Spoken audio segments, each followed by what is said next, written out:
हम बात कर रहे हैं ज्वार भाटे की। देखो हमारे आसपास आपने बहुत बार देखा होगा कि समुद्र होते हैं, महासागर होते हैं। जहाँ तक कि हमें पता है कि जो पानी होता है ना उसका लेवल बिल्कुल सीधा होता है ना। पर इस लेवल को सीधा नहीं रहने देती है कुछ ताकतें, कुछ ऐसा प्रभाव जो हमें देखने को मिलता है कि समुद्री जल क्या होता है, कभी ऊपर उठ जाता है, कभी नीचे बैठ जाता है।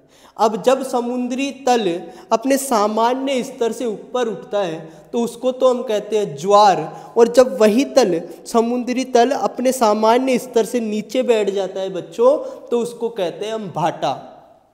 ध्यान देना, ये ज्वार भाटा आखिर आता कैसे है? ज्वार भाटा आने का कारण होता है कि जो सूर्य होता है, क्या होता है? सूर्य, और जो चंद्रमा होता है, कौन बेटा? चंद्रमा। सूर्य और चंद्रमा, देखो चंद्रमा हमारी पृथ्वी के क्या करता है? चक्कर लगाता है, और साथ में पृथ्वी अपने घूर्णन पर भी क्या, अपने अक्ष पर भी क्या घूमती है। ठीक है, ये दोनों चीजें हमें पता है। जब भी चंद्रमा पृथ्वी के चक्कर लगाएगा तो जो चंद्रमा का गुरुत्वाकर्षण है ना बच्चों, वो पृथ्वी को अपनी ओर खींचता है। अब ये जो आकर्षण है, गुरुत्वीय आकर्षण है चंद्रमा का, वो धात्विक चीजों को तो प्रभावित नहीं करेगा, जो भी ठोस चीजें हैं उनको कम प्रभावित करता है। पर पृथ्वी पर 71% पानी है। उस 71% में जो महासागरों में बड़े बड़े महासागर हैं, वहां पर क्या होता है? उस पानी को अपनी ओर खींचता है।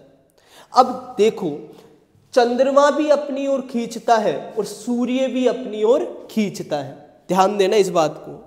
अब डिपेंड करता है कि चंद्रमा और सूर्य है कहाँ। जब सूर्य, चंद्रमा और पृथ्वी एक ही अक्ष में होंगी, एक साथ होगी, तो ये दोनों एक दूसरे इस पृथ्वी के पानी को खींचेंगे, सूर्य और चंद्रमा। और जब ऐसा होता है तो बहुत बड़े बड़े ज्वार उत्पन्न होते हैं, यानी पानी का स्तर उसकी तरफ खींचेगा तो पानी का स्तर ऊपर आएगा।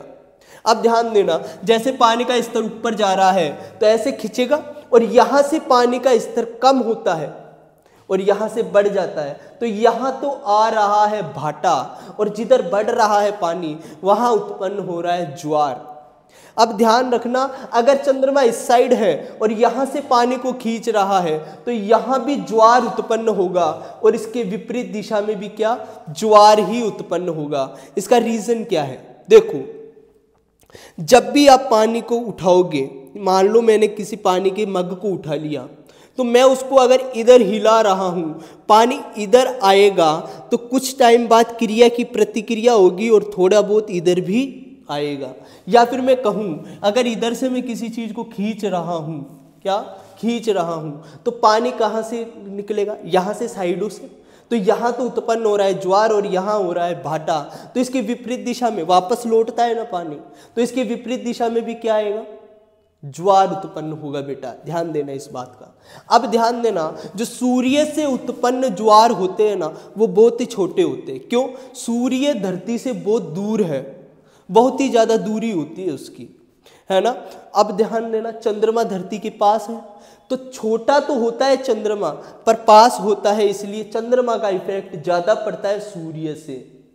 और उच्च ज्वर या हाई ज्वर कब उत्पन्न होंगे? जब सूर्य और चंद्रमा और पृथ्वी एक ही अक्ष में रहेगी, इस टाइम जब उत्पन्न होगा ज्वार, वो बहुत बड़ा होता है। अब तुम्हें पता चल गया होगा, कभी कभी हम समुद्र को देखते हैं, समुद्र को देखेंगे, पानी का स्तर समान है, और थोड़ी देर बाद देखते हैं तो पानी बहुत आगे तक आ चुका होता है, यानी उसका स्तर बढ़ जाता है। ऐसा क्यों होता है? इसका यही कारण होता है कि समुद्र के अंदर जो पानी होता है उस पर ज्वार उत्पन्न हो रहा है, इसीलिए तो बड़ी बड़ी लहरें उत्पन्न होती है समुद्र में। अब इसी को हम ज्वार भाटा कहेंगे। तो आपको समझ में आ गया होगा कि ज्वार भाटा आखिर है क्या, ज्वार क्या है, भाटा क्या है, और ये उत्पन्न क्यों होता है। ठीक है, धन्यवाद।